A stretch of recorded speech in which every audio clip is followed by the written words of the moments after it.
All right, so if you have the next generation astronaut, this is the helmet. Here, put it down. Put the visor down.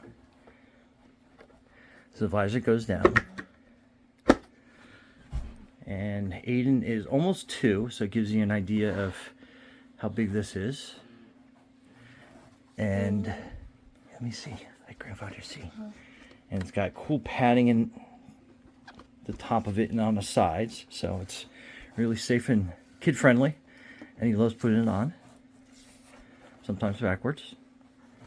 Sometimes I'll turn around. Come here, turn around. Put it on that way.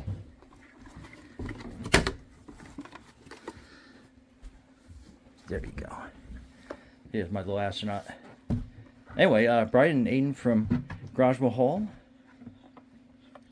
with your awesome, sometimes backwards, space helmet. Where's Aiden? There's Aiden.